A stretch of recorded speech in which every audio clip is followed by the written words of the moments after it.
Well, welcome everybody. It's our monthly meeting for Flourishing by Design, our FxD group. Welcome to August.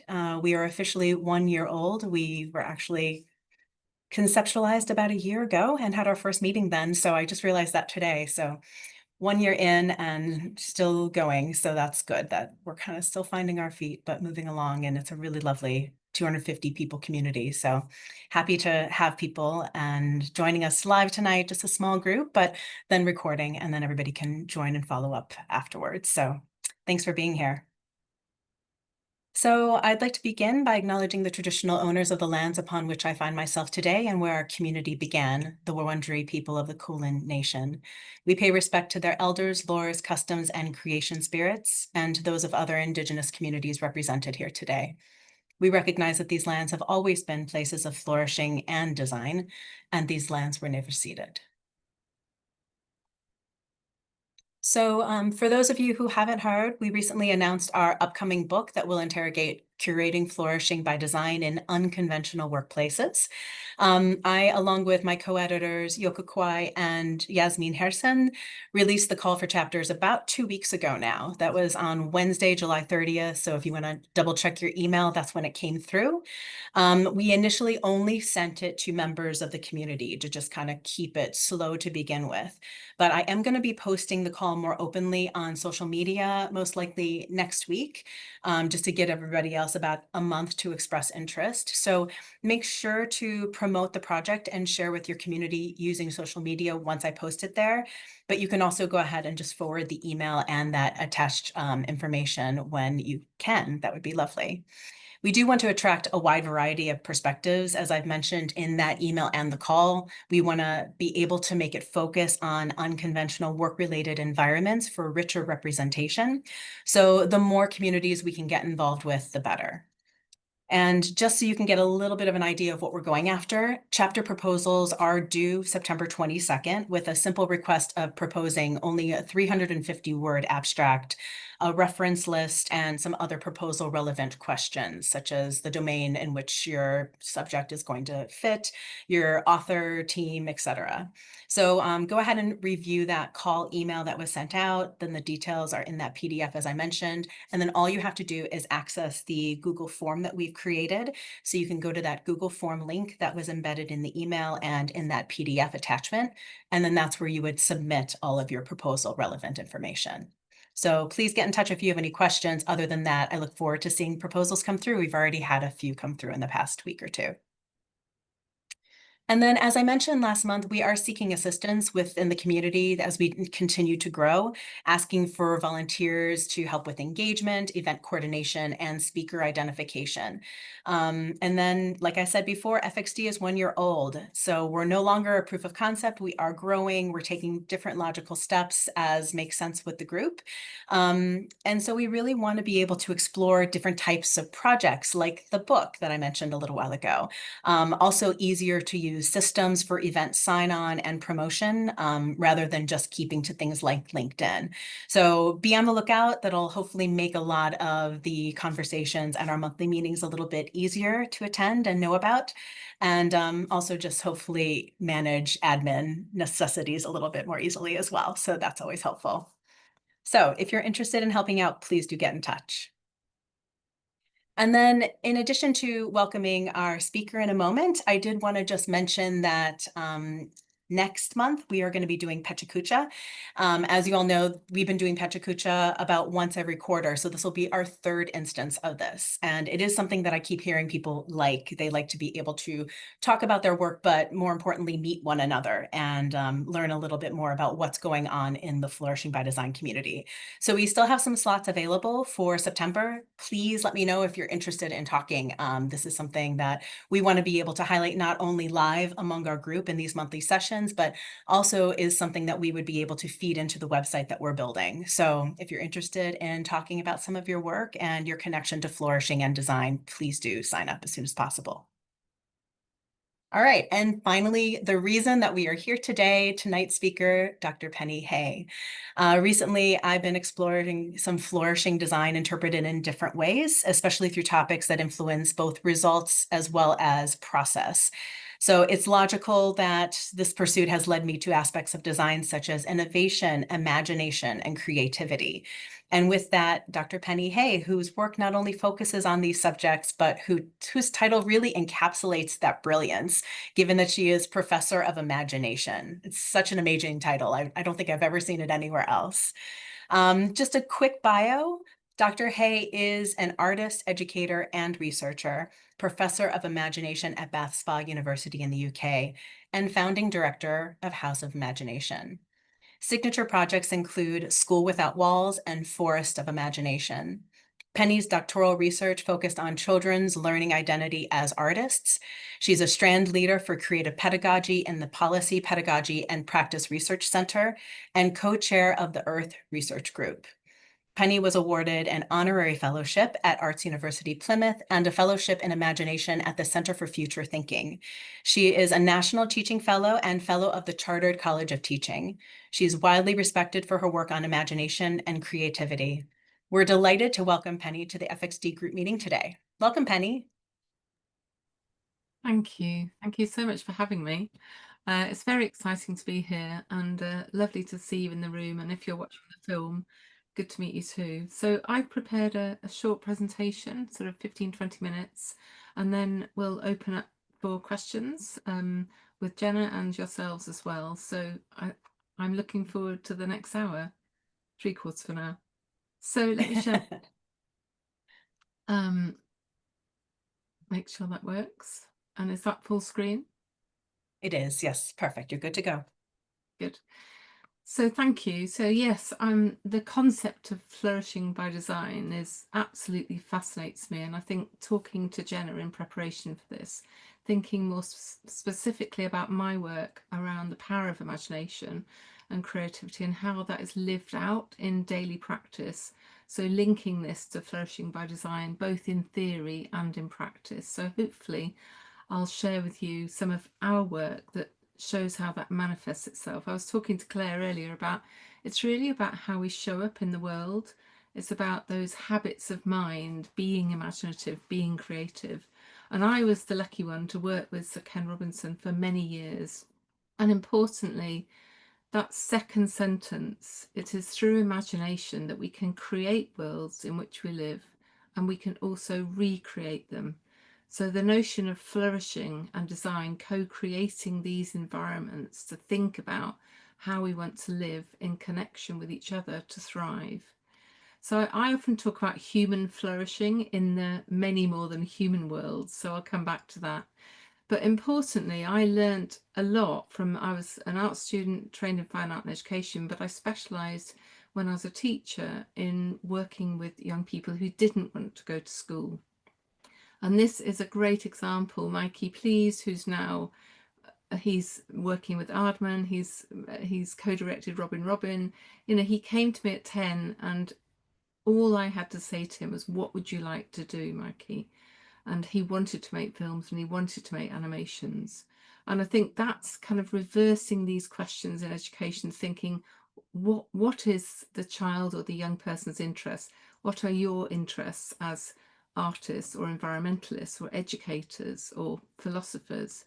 How can we choose and follow our fascinations in order to flourish and by design? So I worked with Ken all through the 90s in London. I worked at the Institute of Education and Goldsmiths. And I also worked alongside, importantly, contemporary artists like Sheila Berman, 𝐒𝐿𝐴 𝐿𝐴, and asking those questions around the environments we want to inhabit. How can we think about these creative values, these creative dispositions, especially around human flourishment? How can we show a way of being together in the world? So I worked at Tate Modern before it opened for 2 years on their learning policy, and just inviting children into these spaces of encounter, space of inquiry.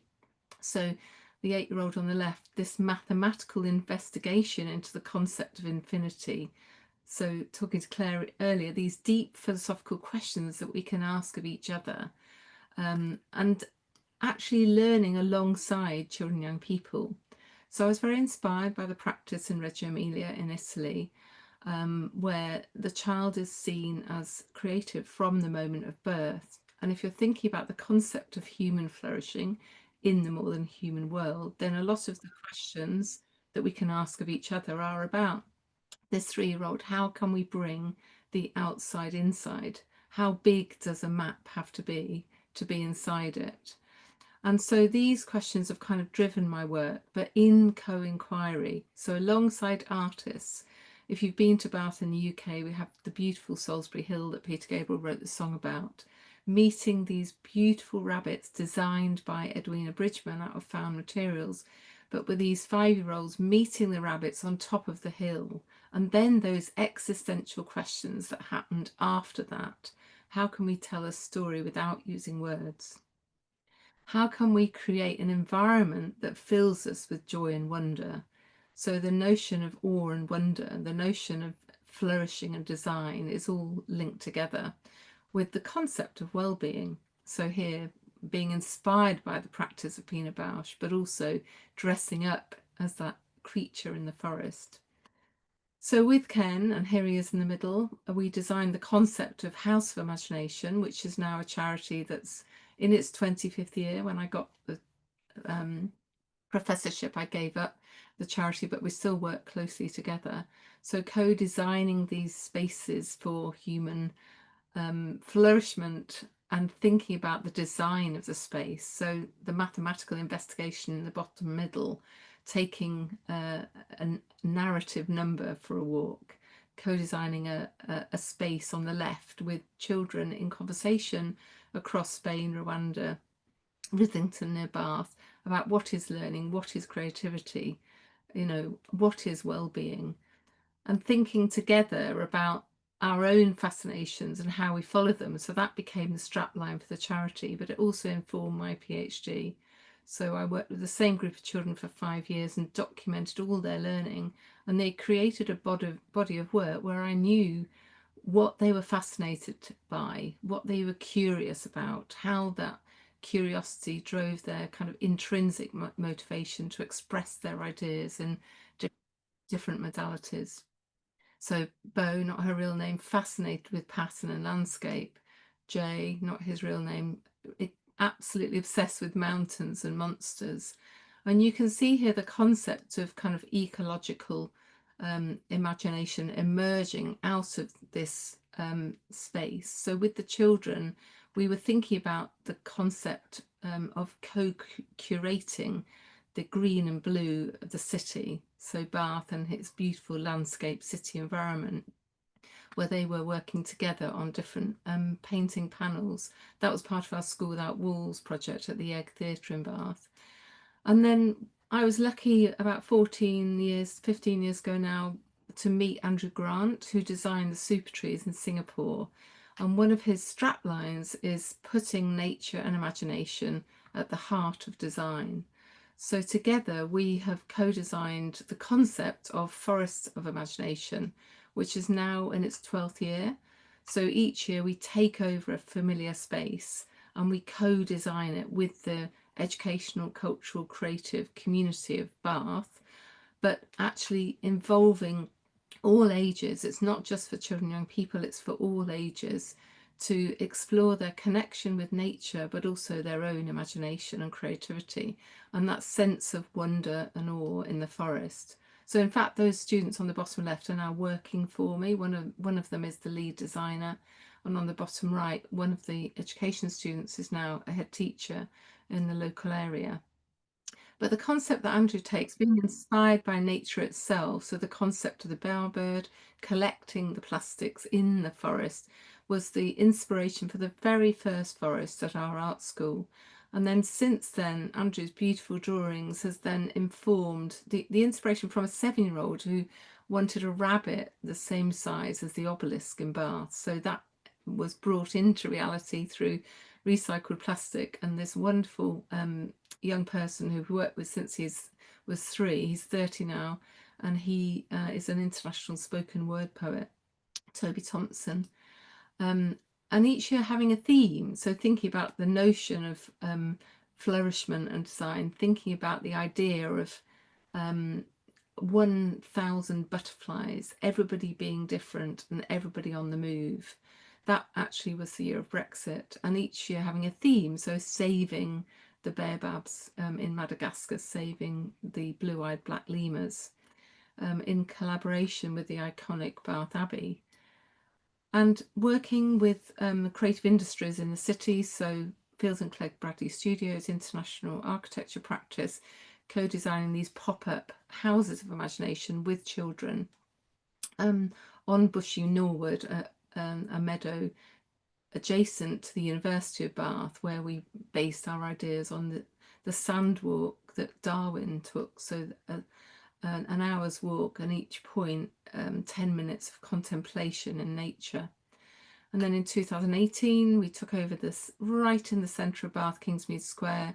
Andrew designed a pop-up performance space for a dancer to be in residence, but alongside 3-way special schools. So one child was in a flatbed wheelchair and could only blink, so it was for her, and then it was for everyone.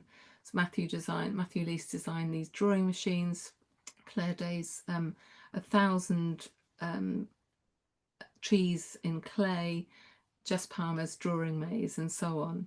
So we had about 10,000 visitors over the 5 days, and then COVID hit. So we pivoted to the digital space and worked with TED Countdown. Chris Anderson gave birth to TED in Bath as part of Future. We worked with Earth Songs with Mitch Turnbull. We designed a digital mirror maze, which then came into reality in 2022 with Alpha Coles and Field and Clegg Bradley Studios, and the Rabbit Holes Collective was born. So this was an invitation for young people to fall down, metaphorically fall down a rabbit hole and connect more deeply to the natural world. So we've designed these beautiful adaptive podcasts based on kind of deep listening. So this is a 2-minute film just to show you our processes. This is with Andrew Amundsen, who works with Olafur Eliasson and Wim Wenders in Berlin. A scalable Christmas tree for public spaces made up of smaller potted trees that are then planted after the holiday, taking a familiar form and filling it with new meaning. Together with Forest of Imagination and students from Bath School of Design, we've been using Imagine-If as a tool for playful design thinking and how we could bring life to the living tree year-round. We met in a virtual forest to share our ideas. That's wonderful. You want to pass it on to someone else to share? Yeah, I'll pass it on to Maggie. Imagine if we could create a space in Bath. Imagine if the tree could change its shape and its structure. Imagine if there was the most incredible sensory, real and imagined space that drew on all of the senses and also brought in some sensory tech, so you were in an immersive environment where you could feel the raindrops. We developed these ideas further using new creative and collaborative online spaces. And getting people emotionally invested. And almost like if you created an installation at home with your kids or as a family, sponsor like a section of the tree, a community project. Imagine if a Christmas tree wasn't just for Christmas, but for spring, summer, autumn, and winter. Up all year round.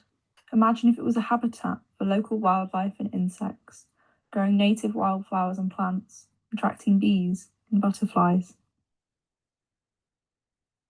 So this was then manifested. So thinking about imagination and creativity and how we then have these ideas and then manifest them in reality. So taking ideas into action.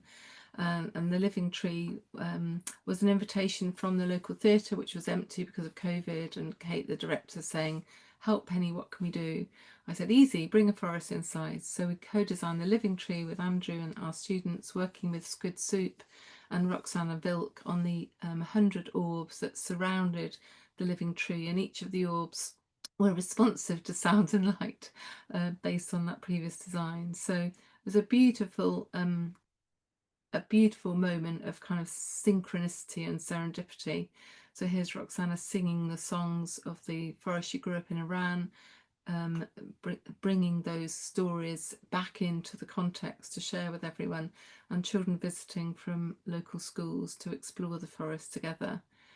We designed a space on the top of the theatre as an immersive studio, which was around sensory tech, but it was called the Society for the Protection of Magical Creatures, where children and young people, families adopted a creature in the forest and then looked after it.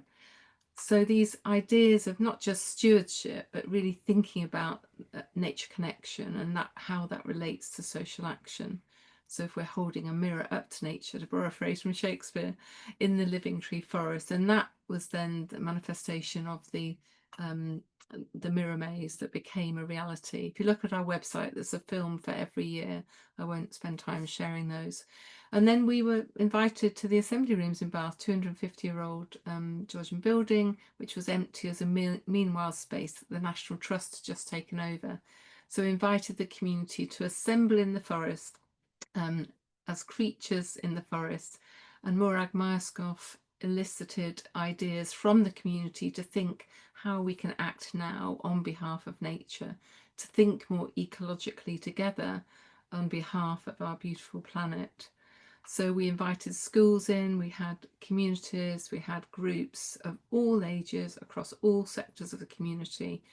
Andrew Grant designed this beautiful beaver's den, which was a mirroring kind of organic nature of the chandelier in the great octagon, and Andrew Amerson brought 1,000 grasses into the ballroom. And the 250-year-old beech tree that had fallen, we turned into a henge. So some lovely moments where the idea of having a community garden, a community kitchen, which we built as a temporary structure outside the assembly rooms, designed by Piers Taylor, and then really thinking about the kind of the underserved communities in the area that we wanted to invite in together. And then last year we were back at the Holborn, where we had been in 2019, where we wrapped up the Holborn Museum with a biodiversity ring, asking those deep philosophical questions on the left, you know, what can we learn from a drop? And on the right, the concept of kind of joyful awakening in our learning. We've designed a digital forest, which is in progress, which we'll be working on this year as well, with Dave Webb and Wayne Lindsay. And then personally, as an academic, as an artist, as a researcher, I've taken the theme around collective ecological imagination as my kind of research strand now that is permeating every aspect of my work. And I'm lucky to work with Professor Vlad Glagno from Dublin City University, and Vlad talks about wonder as dwelling in a space of not knowing and seeing potential, and having those curious habits of mind to take with us in our lives, in everything we do, and especially in the face of the ecological emergency. So just to end then, there's a journal article that's just out on imagination that I co-edited, and a co-authored piece on ecological imagination. We worked with a research group as part of the Collective Imagination Infrastructure Group. And then we have a new project that, well, it's actually now in its third year, believe it or not, but called Playful Green Planet. So taking Andrew's phrase, designing as we're part of nature, to then think on behalf and with 3 to 11-year-olds about their role as kind of nature stewards. So we're working with RSA, with Eden, with our charity House of Imagination and Bath University, to think about the idea of nature connection and social action. So thinking about a greener vision for education, so that we're creating these environments of encounter that prioritise nature, nurture, compassion, creativity and imagination. And then to end this year, we're actually rewilding an old golf course at Entry Hill in Bath, if you're in the area, but we will be having some hybrid events as well. And we're thinking about the longer term vision of having a permanent art and nature park, where Peter Clegg has designed this beautiful butterfly house based on biophilia, linked to Ty's presentation last time on how you know, we're thinking about the environments that we're living in together. And then to end, I've been part of a brilliant project this last year with Margaret Heffernan on embracing uncertainty. I recommend her book. And the Royal Academy is running a big campaign around imagination. And imagine if imagination was in everything we did. You know, creativity is a way of being in the world. I often talk about that. So I'll pause there. Thank you, everyone, and open up for questions. Oh, that's beautiful. Thank you so much, Penny. I love that. Well, yeah, let's go ahead and do some dialogue, and then we'll open it up for questions from our group today. So I'm going to go and first just, I think, begin by asking how you define flourishing, especially in the context of design. That's something that we've talked a little bit about, but I'm also curious how imagination fits into that vision. Oh, you're muted. Hold on.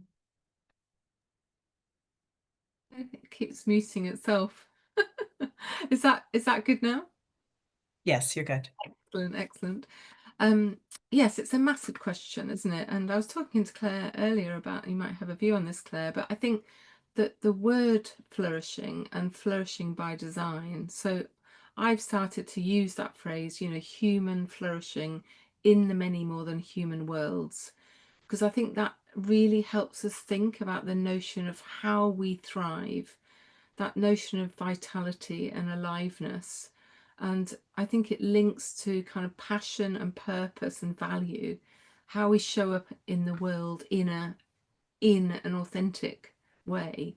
And I think for me, it comes back to the inner development goals, you know, how we think and act and connect and share and feel and create in the world. So yes, I think turning imaginative ideas into realities through ones that align with human and ecological well-being.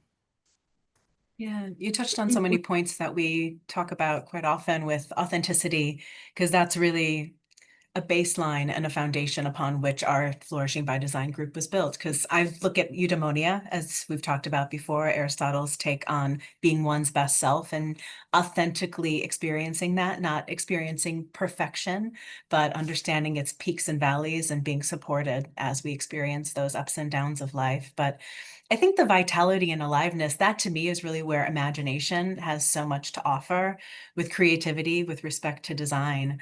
And yeah, that's one of the reasons I really wanted to get your perspectives. Could you maybe talk a little bit about how designers might intentionally create spaces, products, or systems that encourage imagination and support flourishing?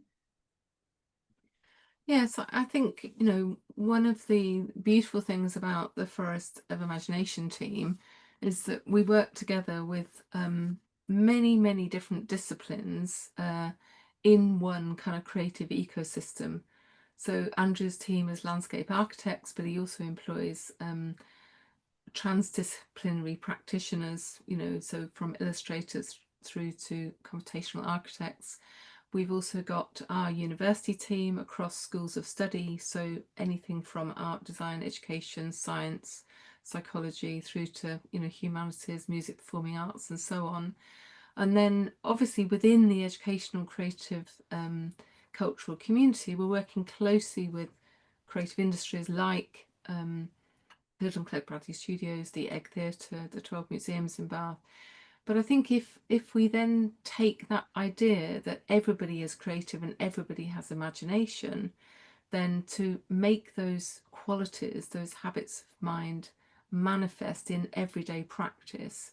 So we're noticing, we're paying attention, we're looking at the different sensory ways of engaging with the world.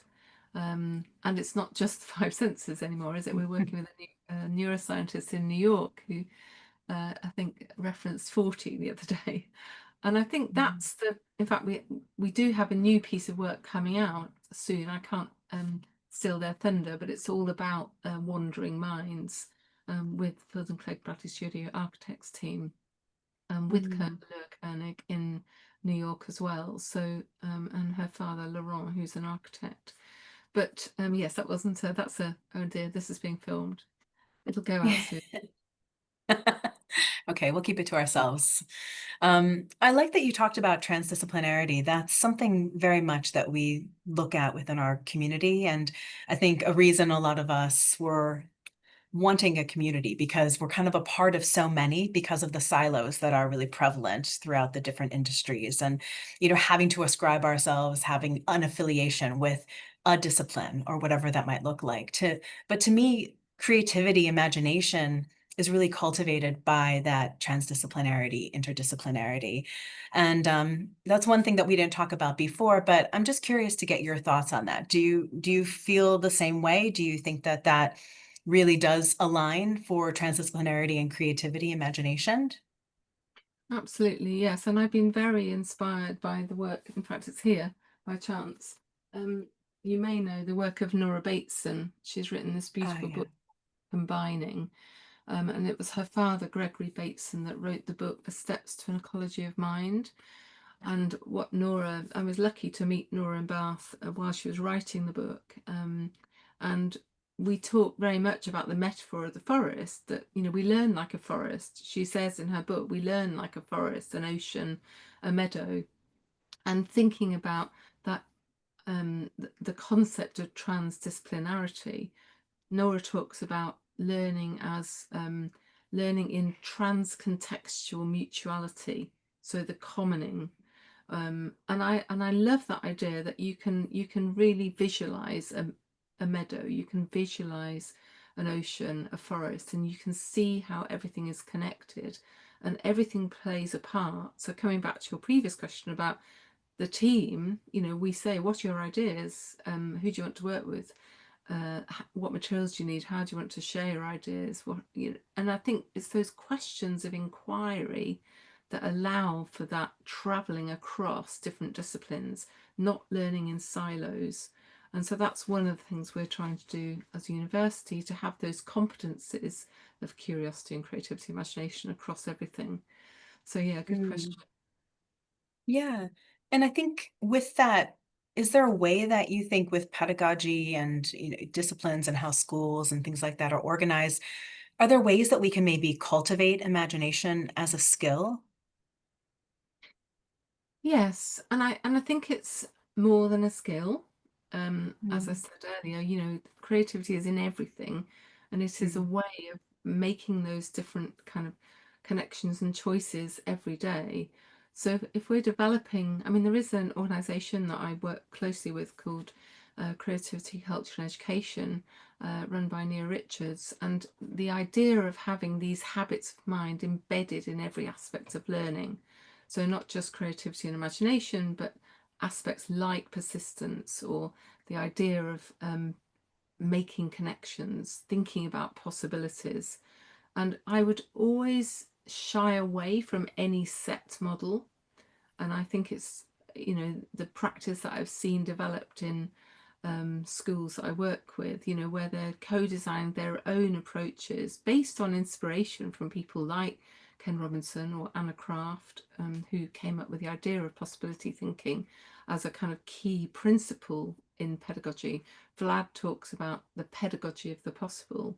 I've written extensively around different creative pedagogical approaches, and out of my PhD it was very much around distilling a repertoire of characteristics, pedagogical characteristics, about how an adult can then be alongside a child or a student or a peer in eliciting this interest in these creative habits of mind. So yeah, so more than a skill, more of a concept and a process that can be practiced, definitely, and it can be embedded in everything that we do.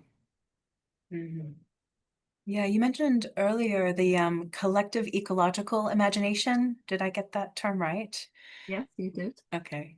Yeah, and I think just thinking about we oftentimes consider things from an individualistic perspective. How can we cultivate it for a student? But what are some strategies that perhaps we could use for fostering collaborative creativity? Do you have thoughts on that? Yeah, so I mean, that's one of the reasons I showed you the film, to kind of make visible the processes, how we work together. One of my heroes, 𝐼𝐸𝐴 talks about we must show our messy working, showing how you work together in this. You know, we often use mirror boards, or I've just been on a call this morning with the Egg Theatre where we're going to have a flat floor auditorium to try out our ideas together as a multidisciplinary team. But I think it's being invited to think collaboratively together, to share different expertise, but also that notion of collective ecological imagination, thinking about how we can think about not only the affordances offered of different materials, but the different lines of inquiry that would emerge from the connectedness in a forest, for instance. So it's multisensory, it's about connection, it's about that immersive, embodied way of learning together. And I think that, you know, in a more traditional classroom, it's not just about sitting down at desks. I would imagine the best classroom being outside. Yeah, I think that's where the forest imagery is just so poignant, to think about that and have that activate the brain. That idea of interrogating the messy middle, I love too, because there's so much about the things that you're talking about. So such as the messy middle, the awe, wonder, etc.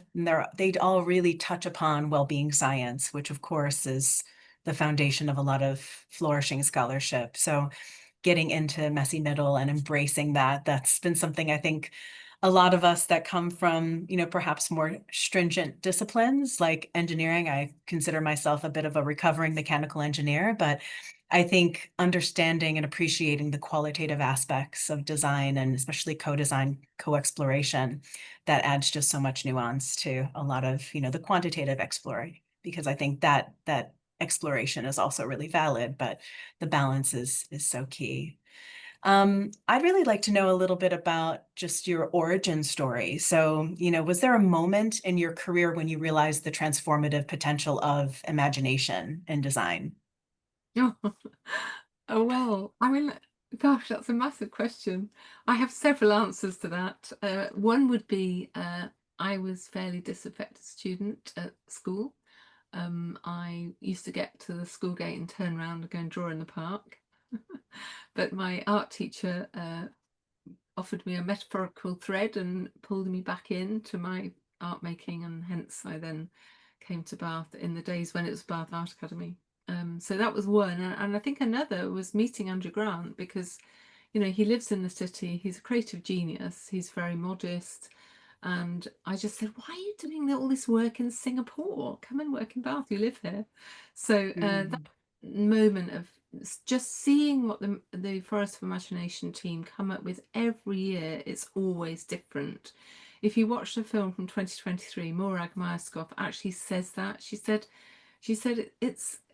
it's brilliant, because all of these creative ideas, you don't know what's going to happen, and then suddenly it comes together as this beautiful manifestation. I'm paraphrasing her. Really nice. No, I mean, it makes perfect sense that that would activate that curiosity and, you know, have you explore that more thoroughly. What about creative practice? How has that evolved over time? What really fuels your imagination today? Yeah, so I have really thought about this as not only as an artist, but also as a researcher, but also as a parent and as an educator, a mentor to students, and thinking about your own creative practice as an artist. Everybody is an artist, but some people choose to make it a profession. And I think if we could get those daily habits of mind for drawing and noticing and sketching and wandering and thinking and, you know, acting in the world differently together. And I think that I go on a walk. I have a green line in my diary every day to go for a walk. I usually meet it if I can. A swim or a walk outside, and it's often when I'm on top of a hill or underwater in a lake that I have my best ideas. And I think that's also how that is then manifest in my own creative practice. So I paint and draw, and my paintings at the moment are kind of large scale abstracts where I hide a kind of metaphorical personal archaeology in various layers within the landscape. So yeah, I mean, that's a very short answer. Oh, that's really beautiful, though. It makes perfect sense. So let me just ask two other quick questions, and then we will open it up to participants to see who else might have some questions for you. But when I was thinking through questions to ask you tonight, I was thinking also about like barriers, challenges versus opportunities. I'm curious to see what you envision as being the biggest barriers to designing for flourishing today. Well, in a nutshell, I would say our shared existential crises, plural, and whether that's in the face of wars or climate anxiety. I think that it's about inviting different ways of thinking about things, different ways of being in the world, different ways of showing up and acting. And so in the face of despair, then there is also hope.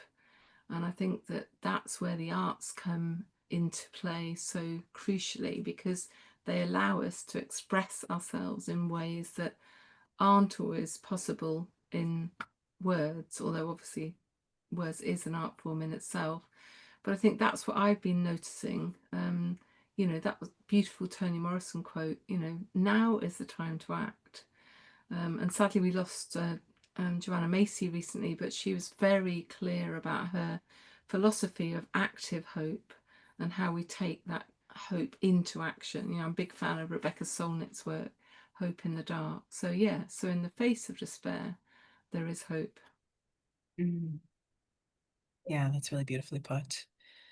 So when we think about the next steps in technology's role, how might emerging technologies such as AI or immersive environments, et cetera, help to reshape the role of imagination in design? Oh gosh, Phil, that's a massive question. And I like to end big. yeah, I think this is also a question for the group, but I think my experience of, you know, playing with AI and seeing what's possible and seeing the kind of the positives and the negatives all in one space. I think that what I feel is lacking in AI is that sense of being human, being genuinely emotionally responsive in the world, having that criticality, having that imaginative nuance, having that sensitivity, that notion of what it is to be beautifully aesthetic. I often talk about beautiful learning. So I think I don't feel threatened by AI in that sense, because I think the human will always rise above that. But I do worry about the ecological impact of AI, especially in the face of climate change. So our university's just won a big university Arts Humanities Research Council award to look at the ethical implications of AI in the face of the climate emergency. So that's an interesting piece of work that's ongoing. I recommend Professor Sam Walton is leading that. Okay, that'll be interesting to keep an eye on then. Thank you for that. Well, let's go ahead and open it up to see if anyone has questions. You can just raise your hand or feel free to unmute yourself. I have so many things to say and ask, and they may not be coherent, but one of mine was definitely going to be about AI and how you see creativity surviving the AI storm, I suppose, of everyone feeling like they can ask anything of AI. And just, I think it was about a week ago, the Australian Productivity Commission started talking about using art, like art that's in the public domain, to train AI models for creative purposes. And there's an uproar from authors and other creators of the fact that this is unacknowledged work, not paid for, let alone the fact that their creative energy is sought to be used to train AI to then, I suppose, replace creativity. It's kind of a brave new world of that. Yes, I think I would signpost two brilliant recent articles. One is from Margaret Heffernan, who has a Substack on, as her newsletter, but she's written extensively about this, and she's also chair of an organisation, DAX, that actually looks at obviously the intellectual property of artists' work. So Margaret is, and I think I mentioned her work earlier, but she's written this book, Embracing Uncertainty. It's on one of my slides, but Margaret's thinking around that is absolutely crucial. And I think that's a good follow-up question. And the other is a recent article with the Royal Society of Arts by 𝐿𝐥𝐴𝐳, who's actually based in Thailand, but he's a British artist, educator, who's created a school setting in Thailand that is in itself a cultural centre. And he's written extensively about the importance of the human dimension within AI and curating that space for learning, where the uniquely human dispositions of imagination, creativity, reflection, criticality, nuance, all of the aspects of beautiful aesthetic learning. And I think in the end, it comes back to a phrase that another colleague, friend, Jo Barbara, is looking at the whole idea of aesthetic justice. So this will come into play, especially with the conversation around AI. But yeah, it's a massive area. But yeah, an area to be attentive to, I would suggest. I get the sense that it might push the dialogue about creativity to sort of further to each edge. So people that really believe in it and see the critically human part of creativity, imagination will, feel stronger in that belief. And then those that never really valued it anyway are going to see less value for it because they can approximate creativity through generative AI practices or through tools that sort of shortcut that without the messiness of the process or the exploration and that sort of the importance of the conversations that you have and the serendipitous things that come up during an attempt to get somewhere. There'll sort of be this efficiency model that I guess is probably the dominant mainstream of so much of academia and productivity and commercial environments, and then this sort of fringe creativity. I'm really worried that the in-betweenness and the everyone being an artist that you mentioned will sort of be lost in that because we'll be a bit polarized. But anyway, that remains to be seen. Yeah, well, let's hope that the attention on those human qualities around nuance and subtlety and being discerning, sensitive, I think, imaginative. Yeah, absolutely. So good question, though. I love you mentioning the creative competencies through the university, either structure or curriculum as well, because I think when we think about creativity in children, it seems not much of a stretch from how we see children anyway, that they're sort of naturally creative, and somehow it's often beaten out of us as adults that don't know the face of the realities of adulthood or efficiency or something that, especially in academia, I work in academia at Melbourne Uni, there's so little time for things like that, what kind of exploration, I suppose, unfortunately, in many of the roles I've been in. And I'm really curious to know how that is embedded in a university culture so that it is valued and there is time for it. And yeah, is there any reading you'd recommend, or are those policies or guidelines available, openly that we could learn from? Yes, definitely. There's several pages on our university website that give attention to this. So we've been telling these stories of professional creativity. So obviously one of them is Forest of Imagination. Another is Embracing Uncertainty. We're just working on an idea with the Egg Theatre around a kind of a digital version of the forest that shows those kind of qualities of creativity, curiosity, confidence, all of 𝐸𝐭, but obviously imagination starts with an I. So inquisitive, inquiry, immersion, imagination, all of the I's, whichever one you choose.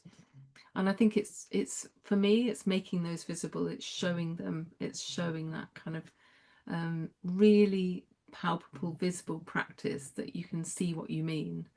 Mm. Beautiful phrase from Jasper Johns, was it? How can I tell what I say until I see what I mean? And I think that's really important. So we're telling these stories together. So various pages of our university website, but I can send you a few case studies if that helps as well.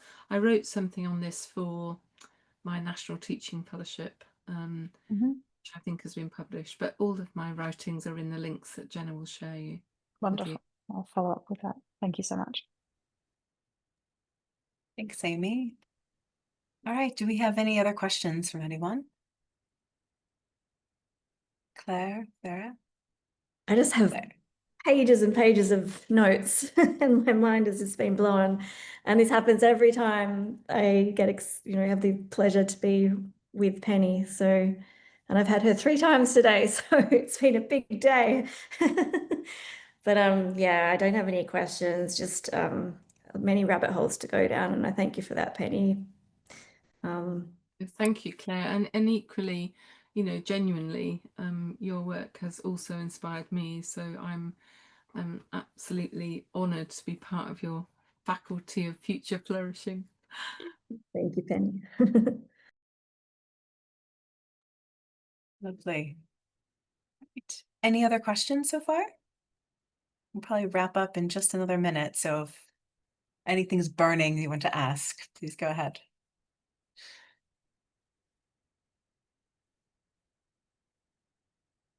I had one question in the meantime. I figure I might as well ask that now, Penny. So it seems like you interrogate some of the subject matter using technology, but sometimes physical space, tactile methods, things like that. Do you have a preference on how you work or the types of projects that you work on?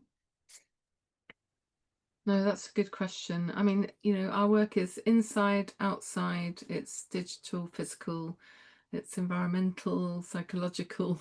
I think importantly, it's experiential, that it's, it's multimodal. We talked about transdisciplinary practice. It's very playful.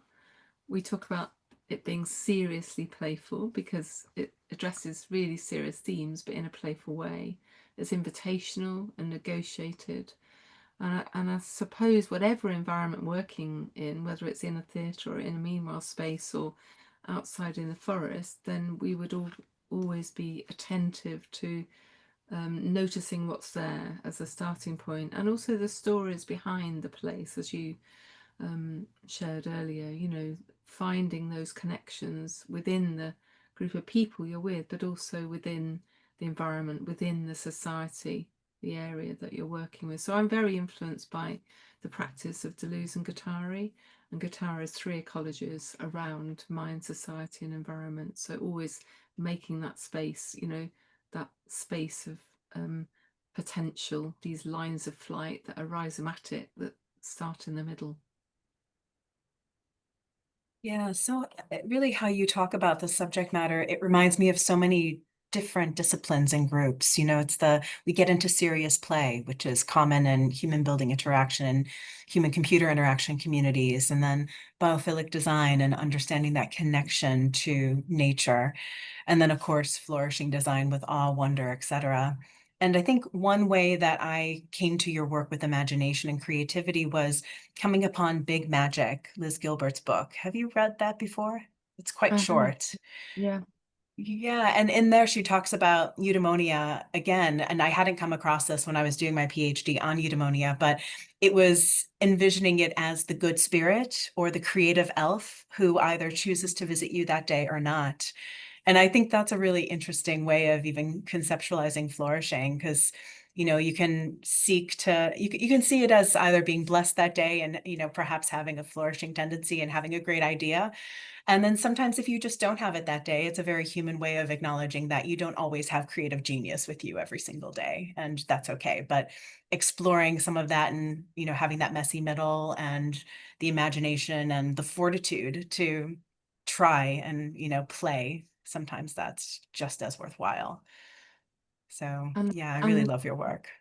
The importance of enchantment, I think, is really, that's where AI can't play with enchantment like that.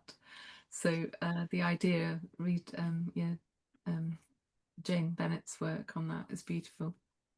Mm. Yeah, Thank you're you, such a Dr. wealth of information with your references. Thank you for sharing all that knowledge. That's just so helpful to us. And I know we'll have a long reading list for everybody to share after this, but really appreciate your time tonight, Penny. And thank you so much for sharing your wisdom with us.